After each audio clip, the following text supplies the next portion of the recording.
반도체, 자동차, 2차전지, 인터넷 업종은 일정 부분 들고 가야지 시장을 최소한 따라가는 흐름을 맞춰갈 수 있다고 생각을 하고 있고요. 저도 뭐 완성차 계속적으로 좋게 보고 있고요. 2차 전지도 저는 뭐 앞서거니 뒤서거니 하겠지만 같이 갈 수밖에 없다, 궁극적으로는. 이경민 팀장님과 한번 주식시장을 한번 점검해 볼게요. 오랜만에 뵙죠? 네, 오랜만에 뵙습니다. 예, 4월 말 정도에 이제 대형 수출주 장세가 올 것이다 이렇게 네. 말씀을 하셨는데 네. 마침 오셨을 때 지금 삼성전자와 현대차에 대한 기대감이 막 커지고 있는 맞습니다. 예, 그런 시점이긴 해요. 네. 5월 근데 한 달 정말 힘들었잖아요. 이달 투자하신 분들. 네, 저도 6월 전망을 쓰면서 저는 당초 생각은 4월 달에 시장이 좀 안정을 찾고 5월 달에 공매도가 제기된다 하더라도 시장에 큰 영향을 받지 않고 갈 거라고 생각을 했었는데 예상보다 조정 양상이 좀 더 길어진 데에는 공매도가 많이 나온 것도 있었지만 외국인 위주로 공매도가 출회되다 보니까 외환 시장에 좀 영향을 미쳤던 것 같아요. 그래서 원달러 환율이 달러가 약세로 갔음에도 불구하고 원달러 환율이 1130원까지 올라갔었거든요. 이런 것들이 좀 악순환의 거래量형성되면서 대형주 위주로 뭐 공매도 플러스 외국인 매도가 출회되었고 여기다가 물가 지표 서프라이즈가 나오면서 시장에서는 좀 긴축에 대한 불안감들, 통화 정책이 좀 더 정상화되는 속도가 빨라질 수 있다는 불안감들이 시장을 억눌렀다라고 생각을 했는데 제가 생각했던 것은 궁극적으로 이런 흐름들로 인해서 경제 지표라든지 기업이익 개선이라든지 이런 펀더멘탈 흐름들이 바뀌었는지라고 봤을 때 그렇지 않다라고 판단을 했고 그래서 저는 5월 달에도 계속적으로 변동성은 있었지만 또 한 번의 기회다라는 말씀을 드려왔습니다. 네. 네. 그러니까 지금은 5월 달에 물론 힘드신 분들도 있었겠지만 그 저점 기간이 5월이었고 그때 네. 이제 매수하신 분들은 이제부터 재미를 좀 볼 수 있을 것이다. 네, 그리고 또 그 전에 사셨던 분들도 지금보다는 좀 더 레벨이 높아질 수 있기 때문에 조금만 기다려 보자. 조금 힘든 시간이 있었을 것 같고 그리고 뭐 자동차는 5월 초부터 반도체는 5월 중순부터 바닥을 잡고 이렇게 올라가고 있는 상황인데 이제 시작이다라고 보고 있습니다. 네. 근데 이 수출과 관련해서 수출 지표와 관련해서 좀 의문을 제기하시는 분들 입장은 네. 이게 전년도 대비하면 이게 상당히 높은 실적이긴 엄청나게 하지만 높죠. 네, 맞습니다. 근데 이게 4월보다는 5월이 낮아지고 네, 5월보다 6월이 낮아지고 네. 하는 이 느낌, 네. 이 느낌적인 느낌 그렇죠. 이게 불안한 거죠. 그러니까 지금은 좋아. 근데 앞으로도 좋을까? 앞으로 더 나빠지면 하반기에는 그러니까 이제 외국인들이 매도하는 어떤 이유가 되기도 했었던 거고 네. 이건 어떻게 보세요?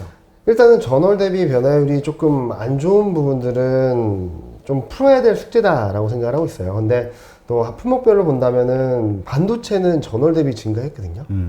그러면서 변화의 조짐들이 좀 더 뚜렷해지고 있다라고 생각을 하고 있고요. 자동차는 공급 차질 이슈 때문에 좀 아직까지는 좀 부진한데 이 또한 바닥을 통과할 것이다라는 기대감들이 들어오고 있지 않나라는 생각을 하고 있습니다. 또 하나 말씀드리고 싶은 것은 반도체 공급 차질 이슈가 모두 다 손 놓고 있는 건 아니지 않습니까? 그래서 뭐 오늘도 보니까 독일에 무슨 공장 뭐 가동한다고 뉴스 나왔던데. 지금 문제는 뭐냐면은 수요가 폭발적으로 증가를 했고, 그러니까 근본적인 문제는 2020년 코로나19 때문에 투자가 제대로 되지 못한 상황에서 서두르지 않은 거죠. 왜냐면은 코로나19로 인해서 경기가 회복되는 시점은 좀 멀었어. 걱정하지 마. 되돌아서 생각을 해보시면 2020년 3월, 4월 달 때만 하더라도 많은 전문가들, 저도 뭐 일부 동의를 하긴 했지만 코로나19 이전 수준으로 돌아가긴 어렵다라는 얘기들이 많았고 5월, 6월 지나면서 코로나19 이전 수준으로 돌아가려면 2023년이 돼야 된다. 그러다가 하반기 지나니까 2022년이다. 올해 초 들어가니까 올해부터 가능하다. 또 실적을 딱 펼쳐보니까 1분기부터 플러스구나. 이런 얘기를 했거든요. 그러니까 저희가 많은 전문가들이라도 예상하지 못했었던 정도의 굉장히 빠른 속도로 경기가 정상화되고 회복되는 속도들이 나타났기 때문에 이런 것들이 좀 맞물리면서 공급 차질 이슈가 벌어졌다. 그렇게 본다면 경제가 정상화되고 고용이 정상화되는 흐름들은 계속적으로 이어질 것이고 그로 인해서 가동률이 다시금 정상화되게 된다면 저는 긍정적으로 볼 수 있는 변화들이 더 많지 않을까라는 생각을 하고 있어서 하반기에는 제조업 지표들이 좀 더 좋을 수 있다라는 말씀을 계속적으로 드리고 있습니다. 그렇다면 지금 이제 시장에서 기대하고 있는 게 반도체, 그다음에 네. 이제 자동차인데 네. 어떤 것이 먼저 주도주로서 역할을 할 거라고 보세요? 지금 흐름상? 지금 흐름상 본다면은 자동차가 먼저 치고 올라가고 있었죠. 5월 초에서 바닥을 잡고 좀 갈까 말까 고민을 했었는데 굉장히 중요한 저항선대를 넘어서면서 올라가고 있는 그림이다라고 생각을 하고 있고요. 그 뒤를 따라서 반도체가 움직여주고 있는 상황이라서 반도체만 지금 직전 고점 수준만 넘어서게 된다면, 그리고 최근 좀 팍 올랐다가 또 지지부진하지 않습니까? 그렇죠. 그런 것들이 그 직전 고점만 넘어서게 된다면 좀 반도체도 좀 편하게 볼 수 있는 구간으로 들어갈 수 있다라고 생각을 하고 있는데요. 물론 경제 지표라든지 이런 것들을 보면은 별로 안 좋은 것 같아요. 왜냐면은 4월 수치, 5월 수치이기 때문에 공급 차질 이슈가 굉장히 심했던 상황의 지표들이 나오는데, 그보다 더 제가 중요하게 보는 것은 미국, 대만, 한국, 중국 주요국들이 이 공급 차질 이슈를 해결하기 위해서 얼마나 많은 정책들을 펼치고 유인책들을 펼치고 생산 라인을 바꾸면서 해결하려는 노력들이 나타나는지 여부라고 생각을 하고 있고요. 따라서 정책 드라이브가 걸리고 있다는 점들은 지금은 불안하지만 앞으로의 동력은 더 좋을 수 있다는 시그널이 될 수도 있지 않을까요? 그런 것들에 대한 기대감들이 조금씩 주가에 반영되고 있다고 생각을 하고 있습니다. 네, 그렇군요. 그렇다면 이제 지금 이제 뭐 주가라는 건 항상 몇 개월 선반영한다는 네, 얘기가 맞습니다. 있잖아요. 근데 뭐 5월까지는 정말 최고 정점을 찍은 것 네. 같고요. 반도체 부족으로. 네.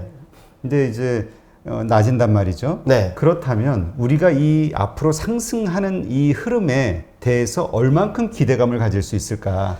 그러니까 이걸 단기적 관점으로 봐야 되느냐, 아니면 중장기 관점으로? 저는 뭐 통화 정책이라든지 여러 가지 이벤트 이슈들, 그러니까 경제가 정상화되는 과정에서 나올 수 있는 긍정적인 변화와 불안한 변수들이 이제는 점차 더 같이 오버랩되는 구간으로 들어간다고 생각을 하거든요. 그럼에도 불구하고 저는 올해 하반기까지는, 올해 연말까지는 굉장히 편하게 볼 수 있다고 말씀을 드리고 있고요. 저희 공식적인 타겟은 3,630이었는데 그때 기본으로 했던 이익 전망이 지금 15% 정도가 상향 조정됐어요. 그러면 더 올라갈 수 있다? 올라갈 수 있는 지수가? 여력이 만들어지고 있다. 3,630에서 15% 더 올라올 수 있다? 뭐 이익이 올라간 것만 감안해서 본다면. 그런데 최근 뭐 향후 나올 수 있는 통화 정책이라든지 금리 레벨이라든지 그런 것들을 좀 더 따져봐야 되겠지만, 펀더멘탈, 기업 실적, 글로벌 경기 이것만 놓고 본다면 상승할 수 있는 여력은 점점 더 커지고 있다라는 점들을 생각을 해보시면 좋을 것 같고요. 지금은 답답할 수도 있겠죠. 답답하시겠죠. 많이 답답해. 네, 답답하신데 조금만 시간적 여유를 갖고 바라보신다면 뜨거운 여름에는 뭐 굉장히 즐거운, 이래서 이영민 팀장이라는 사람이 그렇게 기다리자 했구나라고 아실 수 있을 것 같습니다. 이렇게 얘기해 주시면 아주 근데 또 갑자기 또 기대가 돼가지고. 아니, 근데, 우리가 이번에도 뭐 사실 어제 정고점 찍었잖아요. 네, 코스피. 네. 근데 지수는 올라도 주린이들이 느끼기에 내가 든 종목은 안 오른다. 그쵸. 그럴 수 그러니까 있죠. 지금 예를 들어서 3,630에서 15% 더해서 뭐 한 3,900 간다 하더라도 과연 문제는 내가 들고 있는 종목이 올라야 되는데, 그럼 어떤 종목이 오를 것이냐. 이게 보니까 차라리 지수에다 추종을 해야 되느냐, 투자를. 네네. 아니면 어떤 종목을 들고 있어야 이 재미를 같이 볼 수 있을 것이냐. 일단은 제가 시장을 강하게 전망을 하는 데 있어서는 주도주가 움직여야지 시장이 강해진다라는 것들 다시 한번 말씀드리고 싶어요. 무슨 말씀을 드리냐면, 반도체, 자동차, 2차전지, 인터넷 이 4개 섹터가 저는 주도주라고 생각을 하거든요. 아마 차트를 놓고, 월간 차트를 놓고 코스피, 반도체, 자동차, 2차전지, 인터넷 이렇게 놓고 보면은 비슷한 흐름이라는 걸 아실 수 있을 것 같아요. 무슨 말이냐면, 시장이 상승을 할 때 이 중심에서 시장을 끌어당기는 업종, 시장이 쉬어갈 때 같이 쉬는 업종, 그러다가 다시 움직일 때 상승을 하는 업종들이 그 주도주라고 생각을 하고 있고요. 거꾸로 말씀드리면, 시장이 상승할 때 지지부진하다가 시장이 재미없을 때 혼자 튀어오르다가 또 시장이 상승하려고 하니까 쉬는 그런 업종을 주도주라고 하긴 어렵죠. 대안주라고 볼 수 그렇죠. 있죠. 그래서 저는 지금부터는 뭐 그때도 말씀드렸긴 했지만, 반도체, 자동차, 2차전지, 인터넷 기존의 주도주라고 할 수 있는 업종들을 좀 담아가자. 그런데 만약에 시장이 상승할 때 이 업종들이 없으면 또 상대적 박탈감을 느끼실 수도 있어요. 지수는 많이 올랐는데 내가 이게 없다 보니까 시장을 못 따라가는 것 같고, 또 대형주다, 이 업종들이 워낙 대형주다 보니까 수급이 이쪽으로 집중이 되면은 중소형주들은 좀 쉽지 않은 장세가 펼쳐질 수도 있습니다. 그렇지. 그래서 저는 뭐 중소형주들을 잘 하시는 분들은 분명히 계시고, 뭐 매매 굉장히 능하신 분도 계시겠지만, 일정 부분 반도체, 자동차, 2차전지, 인터넷 업종은 일정 부분 들고 가야지 시장을 최소한 따라가는 흐름을 맞춰갈 수 있다고 생각을 하고 있고요. 우선순위를 말씀을 드린다면 저는 자동차 업종이 좀 가장 매력적이다라고 생각을 하고 있고, 그 뒤를 이어서 2차전지, 지금 전기차 투자라든지 그런 것들이 계속적으로 가시화되고 있어서 거기에 반도체하고 인터넷은 같이 움직이는 정도로 생각을 하고 있어서, 좀 이 업종들 4개를 갖고 계신다면 뭐 시장이 움직이는 데 있어서 충분히 따라갈 수 있다. 어쩌면 아웃퍼폼을 하고 시장보다 수익률이 더 좋을 수 있다라고 말씀드리고 있습니다. 네. 근데 지금 그 배터리주 얘기하셨으니까 네. 외국계 증권사에서 LG화학하고 저 뭐죠? 삼성 HDI 거의 매도 리포트 네네. 나왔잖아요. 네네. 그래서 이제 시장도 많이 흔들렸고요. 네네네. 조금 더 저점을 확인하는 게 필요하지 않을까요? 지금 바로 투자해도 되는 상황인 건가요? 일단은 2차전지 같은 경우는 굉장히 좀 쉬어가는 구간인 것 같아요. 몇 달 동안. 그런데 뭐 제가 그때 4월 말에도 와서 말씀드렸던 것 같은데, 인터넷 업종을 한번 보자. 쉬는 기간 동안 좀 많이 담아 놓으셨다면, 그러니까 인터넷 업종이 8월, 9월, 10월, 11월까지 쉬었거든요. 작년에. 네. 그러다 12월부터 막 오르기 시작해서 사상초고치를 경신했고, 자동차 같은 경우도 수개월 동안 쉬다가 5월 초부터 저점을 찍고 막 올라가기 시작하고, 쉬는 구간이 저는 비중을 확대하거나 아니면 적극적으로 투자를 늘려야 될 때다라고 말씀드리고 있는데, 2차전지 뭐 여러 가지 얘기들이 있습니다. 뭐 워낙 많은 업체들이 뛰어들려고 하고 있고, 그렇죠. 경쟁력이 치열해지는 상황이긴 한데, 저는 이런 부분들에 있어서 한미 정상회담이 굉장히 중요했다라고 생각을 하고 있어요. 그러니까 미국도 지금 그린 뉴딜이라고 해가지고 전기차라든지 신재생에너지 산업들을 굉장히 드라이브를 걸고 있는데, 미국은 자국 우선주의라 그래서 어떤 부품이나 이런 것들을 수입을 안 하는 스타일이거든요. 이런 상황에서 한국 2차전지 업체들이 투자를 한다? 공장을 짓는다? 그럼 그 과실을 가장 많이 얻어낼 수 있는 업체도 한국이 아닐까라는 생각을 하고 있습니다. 작년 2020년에 2차전지 배터리 업체 글로벌 전체 성장 20%밖에 안 됐거든요. 아, 그래요? 네, 근데 그 수혜를 온전히 받은 업체들이 한국 기업들이었습니다. 유럽 모멘텀이 굉장히 강했기 때문에 뭐 다른 업체들이 마이너스 성장하거나 플러스 두 자릿수 성장할 때 한국 업체들은 다 전부 다 세 자릿수 성장을 했습니다. 이런 것들을 감안해 봤을 때 그 다음 타자는 미국이 아닐까. 근데 미국에 공장을 짓고 투자를 적극적으로 하는 업체는 한국이 거의 유일하다라고 본다면, 중국도 쉽지 않고 유럽도 거기에 발판을 마련하지 못한 상황임을 감안해서 본다면 뭐 2차전지는 놓쳐서는 안 되는 업종이다라고 말씀드리고 있습니다. 네. 근데 또 일각에서는 이런 얘기도 있어요. 그러니까 진짜 전기차의 그 수혜 혹은 네. 그 전기차 시대의 주역은 완성차 그건 맞습니다. 업체이지 네. 배터리가 아니다. 그건 맞습니다. 그렇다면 완성차 쪽에 투자를 해야지 왜 배터리에다 투자하느냐? 그러니까 완성차 업종을 아니, 1순위로 일부 분들이. 네, 완성차 업종을 그래서 제가 1순위로 놓은 거고, 그 흐름들은 좀 긴 호흡에서 말씀들을 많이 하시는 것 같아요. 무슨 말이냐면 지금 완성차 업체들이 플랫폼으로서의 역할을 하고, 그러니까 어떻게 보면은 큰 핸드폰 같이 될 수도 있다라고 얘기들 많이 하시더라고요. 모빌리티 산업에 대해서. 이 안에 들어가는 것은 부품일 뿐이지 하나의 산업이 되긴 어렵다라는 얘기도 하시는데, 저는 그 부분에 대해서 긴 롱텀한 관점에서는 적극적으로 동조합니다. 그런데 지금 중국에 이어서 유럽이 성장을 하고, 이어서 미국이란 다음 타자가 3번 타자가 딱 준비를 하고 있는데, 긴 호흡에서 자동차가 좋으니까 2차전지보단 자동차다. 지금 성장 모멘텀은 2차전지 쪽이 한번 좋게 움직이지 않을까. 유럽의 기본적인 모멘텀에 새로운 미국 모멘텀이 들어와 준다면 저는 2차전지도 놓쳐서는 안 되는 업종이다라고 말씀드리고 있습니다. 네, 알겠습니다. 네. 워낙 이 2차전지 가지고 왜냐하면 이제 우리가 걱정하는 게 뭐냐면 지금은 이제 수급의 문제잖아요. 네. 외국인들이 사줘야 주가가 올라갈 맞습니다. 수 있는 시장이라고 보는데, 외국인들이 보는 외국계 증권사 리포트가 안 좋은 게 나왔다면 외국인들이 과연 살까? 이런 의문이 들으니까. 그렇죠. 근데 뭐 그 리포트의 입장에서도 뭐 얘네들은 안 된다라는 것보다는 지금 밸류에이션 부담이라든지 경쟁이 치열해지고 심해지는 것들에 대해서는 좀 퀘스천 마크를 던져놓은 거라고 생각을 하고 있고요. 롱텀하게 안 된다라고 한다면은 뭐 저는 아직까지는 그 의견에는 동조하기 좀 어렵지 않을까라는 생각을 합니다. 네, 알겠습니다. 네. 자, 그러면 지금 요즘 그 조용한 거는 우리 얼마 전까지만 해도 기관 왜 이렇게 파냐, 연기금 왜 이러냐 이런 얘기를 많이 했었는데 요즘은 좀 쏙 들어간 것 같아요. 맞습니다.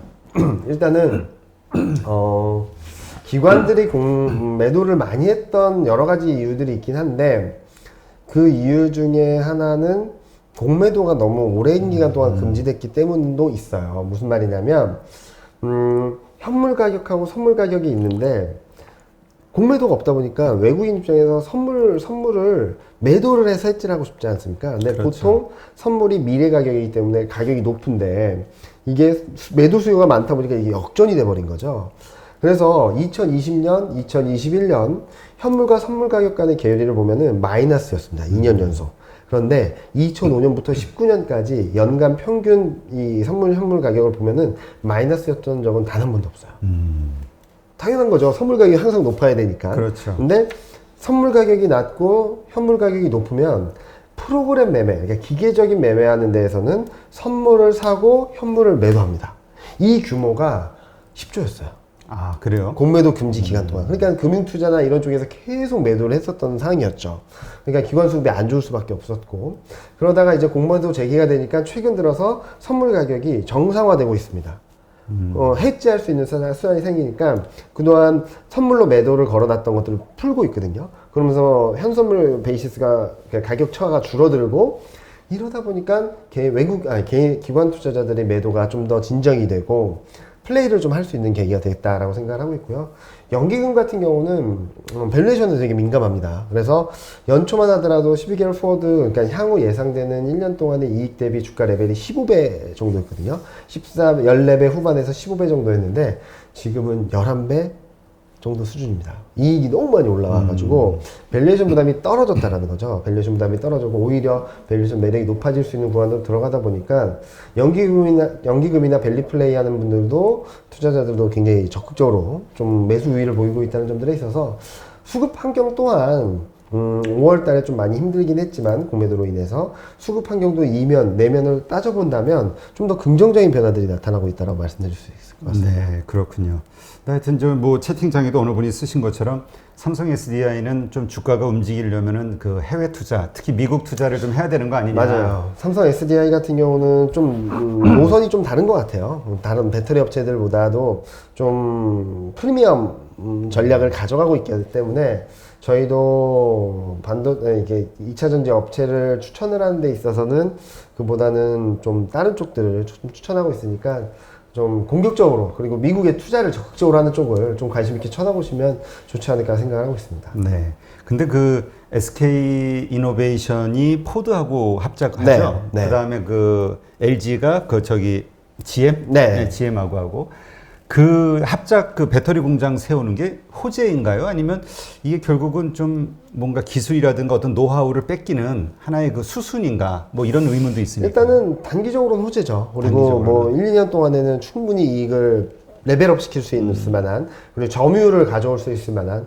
왜냐면 지금 미국 쪽의 전기차 점유율이 굉장히 낮습니다. 네. 우리가 생각하는 것보다 너무 낮기 때문에 그 점유율을 높이는 과정에서 분명히 수혜를 받을 수밖에 없다. 라는 부분들을 감안해 봤을 때 수혜인데, 궁극적으로 긴 호흡으로 갔을 때, 이 자동차 업체들이 2차 전지를 한다? 뭐, 저희 섹터 애널리스트하고도 얘기를 하다 보면은 그 친구가 하는 얘기가, 뭐, 이익률이 그렇게 높지 않은데, 그렇지. 이걸 먹기 위해서 자체적으로 투자를 하고 생산을 하고 다 한다? 득보다 실이 많을 것 같다. 그래서 자기가 생각하기에는 지금 선언적으로 헤게모니 싸움에 있어서 자기가 주도권을 가져가기 위한 행보를 갖고 있지만, 지금 자기네들을 모두 충당할 정도의 생산 라인을 만들고 공장을 짓고 뭐 이렇게 하기는 쉽지 않다. 오히려 이쪽이랑 잘 지내면서 협작을 하고 협력을 하면서 그러면서 잘 지내는 게 더 공생할 수 있는 길이 아닌가라는 생각을 하기 때문에 뭐 이 부분에 대해서는 여러 의견들이 엇갈립니다. 네. 그런데 저도 그런 부분들에 좀 동조를 하고 있다라고 말씀을 드릴 수 있을 것 같아요. 네. 근데 그 우리 자동차 완성차로 좀 넘어오면 네. 이제 뭐 현대차, 기아, 뭐 뭐죠? 현대 모비스 정도가 네. 있겠죠. 보통 이제 자동차 3대장이라고 하잖아요. 네. 그리고 누가 앞서거니 뒤서거니 할지는 몰라도 이제 결국에는 마지막에 보면 거의 비슷한 비슷하게 어떤 가죠. 수익을 네. 낼 것이다. 이게 이제 과거의 레코드 기록이죠. 네네. 근데 앞으로도 그럴 것이냐? 왜냐하면 현실적으로 보니까 모비스가 너무 약한 거라. 맞습니다. 네, 맞습니다. 그러니까 이거 모비스 가지신 분들은 이거 뭐야? 네. 네, 현대차 오르면 같이 비슷하게 올라줘야 되는데 거의 절반 수준도 잘 네, 모른단 모르는. 말이죠. 예. 일단은 패러다임이 많이 바뀌었다. 무슨 말이냐면은 옛날처럼 그럼 내연기관차였으면은 뭐 같이 움직이면 비슷하게 움직였을 텐데 지금은 전반적인 전기차 그 넘어서 수소차, 그를 넘어서 인공지능차, 자율주행차 이렇게 넘어가는 흐름에 있어서 자동차를 바라보는 시각과 다른 쪽 관련된 부품 쪽들을 바라보는 시각은 굉장히 다를 것 같아요. 저도 얼마 전에 뉴스나 뭐 이런 것들을 봤더니 전기차에 들어가는 부품 수가 절반 이하로 줄어든다라고 하더라고요. 그리고 또 제가 몇몇 뭐 자동차 부품을 하는 CEO분들을 만나봐도 엄청나게 고민을 하세요. 내연기관차에는 우리 거 30개 들어갔는데 전기차 하면은 아무리 우리가 열심히 해도 10개밖에 못 들어간다. 이런 걸 어떻게 타개해야 될지 지금 되게 머리가 아프다라고 얘기를 많이 하시는데 그 정도로 지금 슬림해지고 플랫폼 사업에 있어서 아니 모빌리티 사업에 있어서 전기차 그리고 향후 나갈 수 있는 모빌리티 산업의 핵심 드라이브가 완성차 쪽으로 가고 있다는 점들에 계속적으로 프리미엄을 주고 거기에 대한 집중화되는 현상들이 나타나고 있다고 생각을 하고 있어서요. 저도 뭐 완성차 계속적으로 좋게 보고 있고요.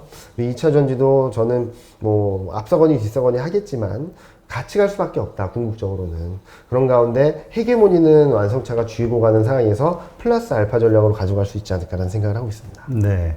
결국 현대모비스 주주들은 지배구조 이슈가 터지기만 기다리는 수밖에 없나? 좀 기다려 보셔도 좋을 것 같고요. 근데 궁극적으로는 뭐 서로 뭐라 그러죠? 기업에서 그 격차가 조금씩 벌어질 수밖에 없지만 이게 아예 따라가지는 않을 거거든요. 네. 그래서 조금 더 유연한 대응을 하시면서 이쪽보다는 완성차 쪽으로 점진적으로 비중을 좀 더 늘려가시는 게 좀 더 낫지 않을까라는 생각을 하고 있습니다. 네, 알겠습니다.